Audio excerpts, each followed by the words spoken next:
ہانی صدمے کی کیفیت سے اپنے بھائی کو دیکھ رہی تھی۔ اس کو یقین نہیں آیا حشام نے ہاں کر دی شادی کے لیے۔ حشام سے وہاں اور نہ بیٹھا گیا، اٹھ کھڑا ہوا۔ میں جا رہا ہوں روم میں، صبح میری میٹنگ بھی ہے، اپنے تاثرات چھپاتے وہاں سے کہہ کر نکل گیا۔ ساتھ ہانی بھی چلی گئی۔ واہ آنٹی، کیا کمال کی ایکٹنگ کی ہے آپ نے، سمن اپنی خالہ کو داد دیتے ہوئے بولی۔ ہاں 3 مہینے ہو گئے اس کو مناتے مناتے، مان ہی نہیں رہا تھا۔ یہ تو کرنا تھا، پلان بھی تو تمہارا تھا، آمنہ بیگم ہنستے ہوئے بولی۔ بھائی آپ پریشے بھابھی کو اتنی جلدی بھول گئے؟ میں نے آپ کو 3 مہینے تڑپتے روتے اذیت میں دیکھا اور آپ اس چڑیل سے شادی کرنے کے لیے تیار ہو گئے۔ ہانی حشام کے روم میں آتی شکوہ کرتے خفگی سے بولی۔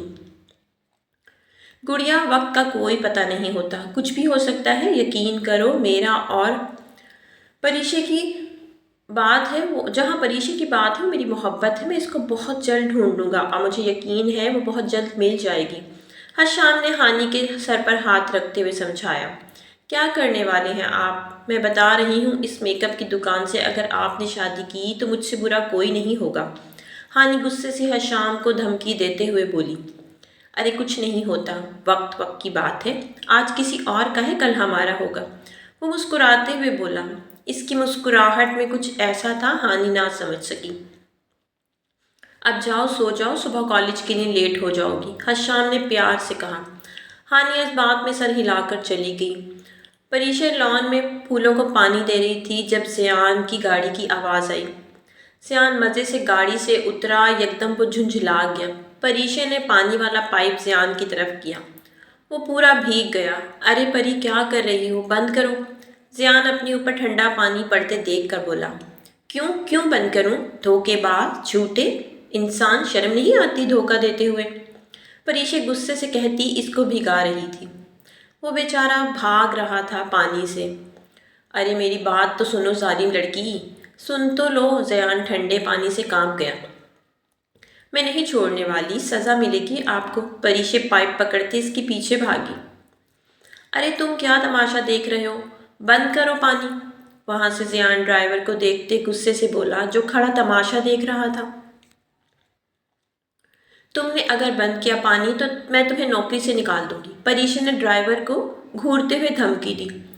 وہ تو بیچارہ بری طرح سے پھنس گیا تھا دونوں طرف سے، جانی تو دونوں طرف سے تھی نوکری۔ یہ کیا ہو رہا ہے یہاں؟ سائمہ بیگم لان میں آتے ہوئے بولی۔ ماما چھوڑے، پانی بند کریں پہلے وہاں سے، زیان نے کانپتے وجود سے کہا۔ سائمہ بیگم نے جلدی سے پانی بند کیا، تبھی زیان کی جان بخشی۔ سانس پھولنے سے وہ گھٹنوں پہ ہاتھ رکھے سانس لینے لگا۔ ماما کیوں بند کیا؟ سزا تو پوری ہونے دیتی، پریشے سائمہ بیگم کو دیکھتی خفگی سے بولی۔ کس چیز کی سزا؟ سائمہ بیگم نے ناسمجھی سے پوچھا۔ ماما انہوں نے صبح وعدہ کیا تھا جلدی آفس سے آئیں گے اور مجھے اور نور کو باہر گھما کر لائیں گے، دیکھیں کتنی رات ہو گئی ہے، اب تشریف لا رہے ہیں۔ پریشے غصے سے زیان کو دیکھتے سائمہ بیگم کو شکایت لگانے لگی۔ آنے والا ہی تھا، میری اچانک میٹنگ آ گئی تھی اس لیے لیٹ ہو گیا، زیان نے معصوم سی شکل بنا کر اپنی صفائی دی۔ ہاں جانتے ہیں کون سی میٹنگ، کون سے کام، ہمیں تو جیسے کچھ پتہ ہی نہ ہو، جھوٹے انسان، پریشے زیان کو گھورتے طنزیہ لہجے میں بولی۔ اچھا چھوڑ دو اس دفعہ، کل تم دونوں کو لے جاؤں گا، ٹھیک ہے، معاف کر دو اس کو، سائمہ بیگم کو پریشے کو گلے لگاتی زیان کی طرف داری کرتے ہوئے بولی۔ ٹھیک، آپ کی وجہ سے معاف کیا، پریشا نے بھی احسان کرنے والے انداز سے کہا۔ زیان کی حالت ایسی تھی جیسے اس کو پانی میں ڈبکی دے کر نکالا۔ جاؤ بیٹا تم جا کر چینج کرو ورنہ ٹھنڈ کی وجہ سے بیمار نہ ہو جاؤ، سائمہ بیگم زیان کی جانب دیکھتے فکر مندی سے بولی۔ ہاں جائیں زیان، چھوٹے سے ماما کے بچے چینج کر لیں، ورنہ بیمار ہو گئے تو پھر ڈاکٹر کے پاس جانا پڑے گا۔ معصوم سے بھولے بھالے بچے، پریشے آنکھیں چوڑی کرتے شرارت بھرے انداز میں اس کا مذاق اڑاتے وہاں سے چلی گئی۔ آ جاؤ اندر تم اب، سائمہ بیگم ہنستی وہاں سے چلی گئی۔ زیان تو پریشے کی بات سن کر شاکڈ رہ گیا، پھر ہلکا سا بالوں پر ہاتھ رکھ کر ہنس پڑا، نفی میں سر ہلا کر چلا گیا۔ کیا سچ میں تمہارے بھائی نے شادی کے لیے ہاں کر دی؟ شایان نے بے یقینی سے بولا۔ ہاں جانتے ہو اتنا خوش ہو رہی تھی وہ، میرا بس نہیں چل رہا اس چڑیل کو بالوں سے کھینچ کر پورے گھر میں گھما کر ہر ایک دیوار سے اس کا سر مار کر باہر پھینکوں۔ ہانی نے غصے سے شایان کو کال میں کہا۔ ہاں ہاں ہاں۔ ہانی کی بات سن کر شایان کا کہا گونجا۔ چپ کرو، میں تمہارا منہ توڑ دوں گی، بڑی ہنسی آ رہی ہے تمہیں۔ ہانی تو تب گئی تھی اس کے ہنسنے سے، اس کا بس نہیں چل رہا تھا موبائل کے اندر گھس کر شایان کو پیٹتے۔ اچھا اچھا ریلیکس، نہیں ہنس رہا۔ شایان نے بڑی مشکل سے اپنی ہنسی ضبط کی۔ مجھے اس چڑیل کو بھابھی نہیں بنانا، ہانی نے معصومیت سے بولا۔ وہ سنا تو ہوگا تم نے، جب لڑکا لڑکی راضی تو کیا کر لے گا قاضی۔ شایان نے مسکراتے ہوئے کہا۔ تم ظالم نندوں کی طرح کوئی جال بچھاؤ نا۔ میں نے اکثر سنا ہے جن نندوں کو بھابھی پسند نہیں ہوتی وہ اپنی چالاکیوں سے ان کو نکال پھینکتی ہے۔ تم بھی کچھ کروا دو، نکالو نا اس کو، شایان نے شرارت سے کہا۔ میں کہاں سے لاؤں چالاکیاں، میں تو معصوم ہوں، ہانی نے معصومیت سے کہا، جس پر شایان نے اپنی مسکراہٹ ضبط کی۔ ویسے تمہارے بھائی کے مزے ہیں، دوسری شادی کر رہا ہے، اور ایک میں ہوں جس کی ایک بھی نہیں ہو رہی۔ شایان نے اب سردگی سے کہا۔ ہاں ہاں ہاں، ویری فنی، ہانی نے کہا۔ ہانی اپنے گھر والوں سے بات کرو، میں اپنے گھر والوں کو لاؤں رشتے کے لیے، شایان نے سنجیدگی سے کہا۔ اور میں کیوں کرنے لگی، تم جیسے کھڑوس پاگل سر پھرے انسان سے شادی، ہانی نے مسکراتے ہوئے کہا۔ ان 3 مہینوں میں شایان اور ہانی کی بہت اچھی دوستی ہو گئی تھی۔ شایان کو ہانی سے محبت ہو گئی تھی، اس نے اظہار بھی کر دیا تھا۔ ہانی نے کوئی جواب نہیں دیا تھا ابھی تک، اس کو بھی شایان پسند تھا، لیکن ابھی ہانی نے بہت نخرے دکھانے تھے، کیونکہ اس کھڑوس پاگل اور سرپھرے انسان کو تم سے محبت ہو گئی ہے، اب تمہیں پا کر ہی دم لے گا، شایان نے محبت پاش لہجے میں کہتے ہانی کو شرمانے پر مجبور کر گیا۔ ابھی بھائی کا تو مسئلہ ہو، پھر دیکھتے ہیں، ہانی نے اداسی سے کہا۔ سالے صاحب اپنی بہن کا سوچنے کے بجائے خود دوسری شادی کرنے جا رہے ہیں۔ عجیب، شایان نے منہ بنا کر کہا۔ یہ سنتے ہانی کا کہا گونجا تھا۔ حشام میں سوچ رہی تھی تمہارا اور سمن کا نکاح جمعے کو رکھ دیتی ہوں۔ آمنہ بیگم حشام کو لاؤنج میں بیٹھتے اس کے پاس بیٹھ کر بولی۔ حشام نے چونک کر ماں کی طرف دیکھا۔ جو آپ کو بہتر لگتا ہے کر لیں، مجھے ایک دن پہلے ہی بتا دیجیے گا، حشام نے سنجیدگی سے کہتا اٹھ گیا۔ آمنہ بیگم نے حیرت سے حشام کو دیکھا، ان کو لگا تھا وہ انکار کر دے گا اتنی جلدی نکاح کا سن کے۔ تم سچ بول رہے ہو؟ آمنہ بیگم نے پھر پوچھا۔ جی، اس نے نرمی سے کہا، اور ہاں، اور وہاں سے نکل گیا۔ سامنے ہانی کو دیکھتے سر جھکا گیا۔ ہانی نے افسوس سے اپنے بھائی کو دیکھا۔ حشام چپ چاپ وہاں سے چلا گیا۔ یار کیا کر رہے ہو، بور ہو رہی ہو تو پریشے کالج میں نور کو دیکھتے بولی۔ آج ان کی کوئی کلاس نہیں تھی، ہم کچھ سوچتے ہیں، نور کچھ سوچتے ہوئے بولی۔ آئیڈیا، نور ہنس کر بولی۔ کون سا، بتا مجھے، پریشے اس کی جانب دیکھتے ہوئے بولی۔ میں بھائی کو کال کرتی ہوں، ان کو بولتی ہوں تمہاری طبیعت خراب ہو گئی، وہ بھاگ کر آئیں گے، پھر ان کے ساتھ مل کر باہر کھانا کھانے چلیں گے۔ نور نے مسکراتے ہوئے اپنا پلان بتایا۔ پریشا نے حیرت سے نور کو دیکھا۔ ارے تم پاگل ہو گئی ہو کیا، اس کو پتہ لگا نا کہ ہم نے ناٹک کیا ہے، 2 تھپڑ لگائے گا ہمیں۔ پریشے کو پلان پسند نہ آیا اور اس نے نور کو سمجھایا۔ ارے کچھ نہیں ہوتا، فکر نہ کرو، کچھ نہیں کہیں گے بھائی، نور نے پریشے کو اعتماد میں لیا۔ اچھا سوچ لو ایک دفعہ پھر، کچھ نہیں ہوتا نا، میں ہوں۔ نور نے مسکراتے ہوئے بیگ سے موبائل نکال کر زیان کو کال کرنے لگی۔ ہیلو بھائی، نور نے روتی صورت بنا کر بولا۔ ہاں کیا ہوا ہے، زیان بولا۔ بھائی وہ پریشے کی طبیعت بہت خراب ہو گئی ہے، وہ بہت رو رہی ہے، آپ آ جائیں جلدی۔ نور نے پریشے کو آنکھ مار کر پریشان سی ہو کر زیان کو بولا۔ یہ سننا تھا، زیان کا دل گھبرانے لگا۔ کیا ہوا ہے پریشے کو، ٹھیک تو ہے؟ بتاؤ، زیان نے پریشانی سے پوچھا۔ بس بھائی آپ جلدی سے آ جائیں، نور روتے ہوئے بولی۔ میں آ رہا ہوں، تم اس کے ساتھ ہی رہو۔ زیان نے جلدی سے چابی اٹھائی اور دوڑ لگا دی۔ ہاں ہاں ہاں، مزہ آ گیا۔ بھائی آ رہے ہیں، نور کال کٹ کرتے ہنستے ہوئے بولی۔ ہی ہنسو تم، بعد میں پتہ لگے گا تمہیں، پریشے نے گھور کر کہا۔ چلو ہم بینچ پر بیٹھ کر ویٹ کرتے ہیں۔ نور اور پریشے بینچ پر بیٹھ گئی۔ زیان 10 منٹ بعد کالج میں تھا۔ یار چل گھومتے ہیں، یہاں تمہارا بھائی کا تو اتا پتہ نہیں ہے، پریشے بور ہوتے ہوئے نور کی جانب دیکھتے ہوئے بولی۔ ہاں چل راؤنڈ لگا کر آتے ہیں، نور کھڑی ہوتے ہوئے بولی۔ وہ دونوں کالج کے گارڈن میں ہنستے ہوئے باتیں کرتے گھوم رہی تھیں۔ زیان جو پریشانی سے ادھر ادھر ان کو ڈھونڈ رہا تھا، جب سامنے ان دونوں کو ہنستے ہوئے دیکھا، ہنستے ہوئے باتیں کرتے دیکھ کر اس کا پارا ہائی ہو گیا تھا۔ وہ سمجھ گیا تھا، سب جلدی سے ان کے پاس آیا۔ اچھا تو یہ طبیعت خراب ہے تمہاری، یہاں تو بڑا گھوما جا رہا ہے۔ ضیاء نے ان کو گھور کر سنجیدگی سے گویا ہوا۔ یکدم پریشے اور نور پلٹ کر سامنے ہوئی۔ ضیاء کا غصے سے بھرا چہرہ دیکھ کر ان کی سٹی گم ہوئی۔ یہ کیا بچپنا تھا؟ کب بڑی ہوگی تم دونوں؟ کیا حرکت تھی بتاؤ؟ ضیاء کو بے حد غصہ آ رہا تھا ان پر۔ یہ تو وہی جانتا تھا کس طرح یہاں پہنچا تھا۔ پریشے اور نور نے بیچارہ سا منہ بنا کر ایک دوسرے کو دیکھا۔ بولو گی تم دونوں یا گونگی ہو گئی ہو؟ ضیاء نے ان کو خاموش دیکھ کر دوبارہ غصے سے چلایا۔ بس یہ کہنا تھا۔ پریشے وہیں پھوٹ پھوٹ کر رونے لگی۔ اس کو اس طرح روتا دیکھ کر ضیاء یکدم پریشان ہو گیا۔ غصہ دھوئیں کی طرح غائب ہو گیا۔ نور بھی پریشان ہو گئی تھی پریشے کو دیکھ کر۔ پریشے کو اس طرح دیکھ کر، ارے گڑیا چپ، کیا ہو گیا ہے؟ کیوں رو رہی ہو؟ آئی ایم سوری، ضیاء فکر مندی سے اس کے پاس آتے بینچ پر بیٹھا کر بولا۔ آپ نے اتنا غصہ کیوں کیا؟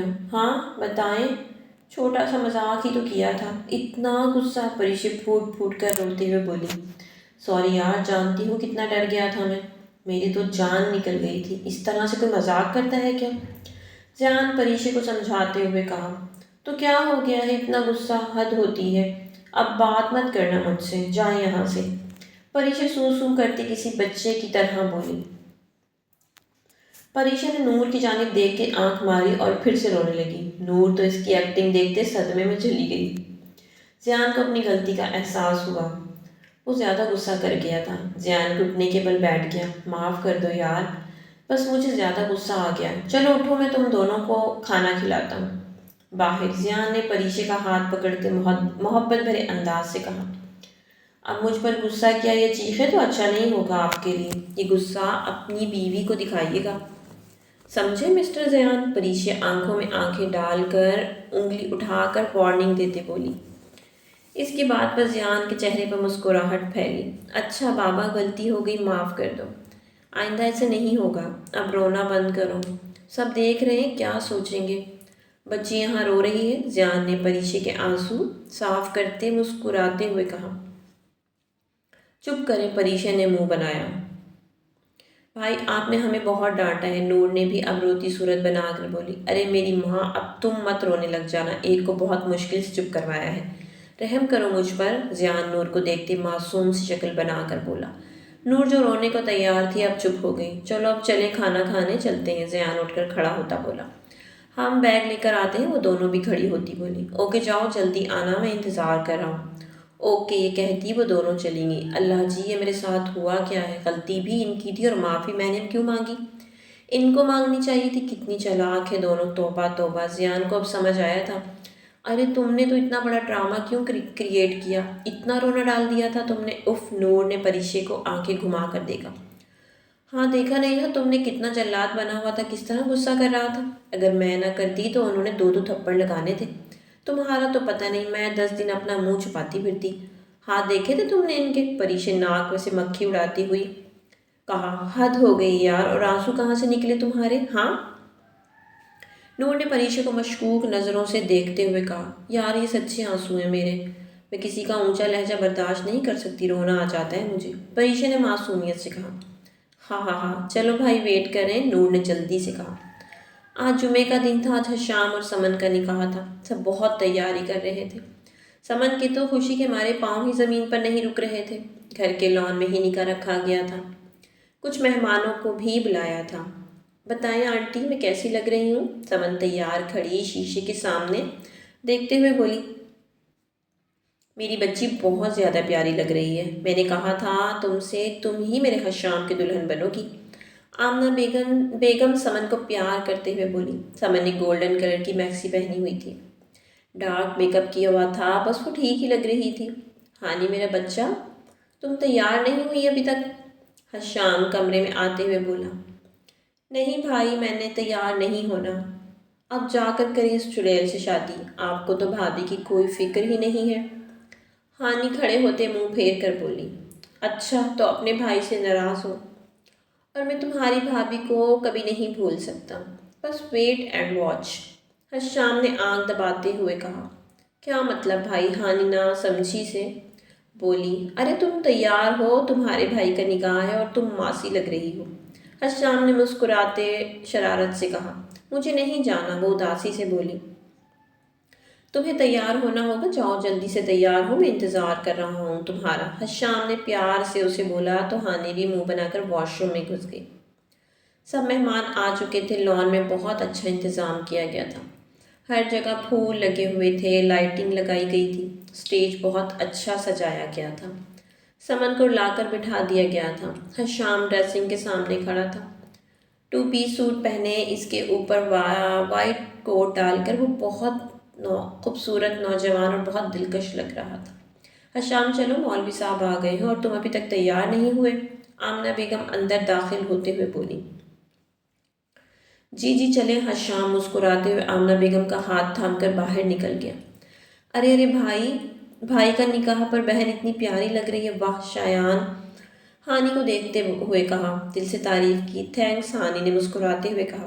ہانی نے بلیک کلر کا فراک ڈال رکھا تھا، گلے پر دوپٹہ ہلکا ہلکا سا میک اپ میں وہ بہت پیاری لگ رہی تھی۔ اس نے شایان کو بھی بلایا تھا، اس نے بھی بلیک کلر کا ڈریس پہنا ہوا تھا، وہ بھی بہت خوبصورت لڑکا تھا۔ ویسے ایک بات ہے، تمہاری ہونے والی بھابھی ہے تو بہت پیاری۔ شایان نے چھپ کر ہانی کے کان میں سرگوشی کی۔ شٹ اپ، بالکل چڑیل، میک اپ کی دکان لگ رہی ہے۔ ہانی ایک نظر سمن کو دیکھتے غصے سے شایان کو بولی، ویسے تمہارا بھائی ہے بہت خوش قسمت، خوش نصیب، دوسری بار دلہا بن رہا ہے۔ شایان نے شرارت سے کہا، میں تمہارا منہ توڑ دوں گی، اگر تمہیں سمن اتنی اچھی لگ رہی ہے تو جا کر تم شادی کر لو، میرے بھائی کی جان چھوٹ جائے گی۔ ہانی نے انگلی اٹھا کر گھور کر کہا، استغفر اللہ، میں کیوں شادی کرنے لگا اس سے؟ تم ہو نا میری محبت، میرا عشق، میری ہانی، شایان نے محبت باش لہجے میں کہا، اس کے منہ کے آگے آئی بالوں کو پیچھے کرتے ہوئے بولا، جس پر ہانی شرماتے ہوئے سر جھکا گئی۔ ارے تم شرماتی بھی ہو، شایان نے شرارت سے کہا۔ مولوی صاحب آپ نکاح شروع کریں، عثمان صاحب نے مولوی صاحب سے کہا۔ سمن ارسلان، آپ کا نکاح حشام عثمان حق مہر 10 لاکھ طے پایا ہے، کیا آپ کو یہ نکاح قبول ہے؟ قبول ہے، سمن نے مسکرا کر کہا۔ آپ کو نکاح قبول ہے؟ پھر سے پوچھا گیا۔ قبول ہے، کیا آپ کو یہ نکاح قبول ہے؟ مولوی نے تیسری بار پوچھا۔ قبول ہے۔ دیکھا حشام، میں نے تمہیں حاصل کر ہی لیا۔ حشام کی آنکھیں ضبط سے سرخ پڑ گئیں۔ حشام عثمان، آپ کا نکاح سمن ارسلان سے 10 لاکھ حق مہر طے پایا ہے، کیا آپ کو یہ نکاح قبول ہے؟ مولوی صاحب نے اب حشام سے پوچھا۔ حشام کی آنکھوں کے سامنے پریشی کا معصوم چہرہ آیا۔ سب حشام کے بولنے کا انتظار کر رہے تھے، وہ سنجیدگی سے بیٹھا ہوا تھا۔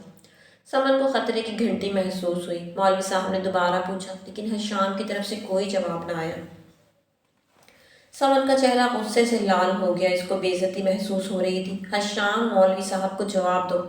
عثمان صاحب نے غصہ ضبط کرتے حشام کے کندھے میں ہاتھ رکھا۔ حشام عثمان، آپ کا نکاح سمن ارسلان سے 10 لاکھ حق مہر طے پایا ہے، کیا آپ کو یہ نکاح قبول ہے؟ مولوی صاحب نے تیسری بار پوچھا۔ حشام، میں نے کچھ نہیں کیا، میرا اس کے ساتھ کوئی تعلق نہیں ہے، میرا یقین کریں۔ پریشی کی سسکیوں کی گونج اس کی سماعتوں سے ٹکرائی۔ تو میرے پیارے ریڈرز، امید کرتی ہوں کہ کہانی آپ کو اچھی لگی ہوگی۔ کہ کہانی آپ کو اچھی لگی تو کمنٹ باکس میں اپنی قیمتی رائے کا اظہار ضرور کیجیے گا۔ ملتے ہیں نیکسٹ کہانی کے ساتھ، تب تک کے لیے اللہ حافظ۔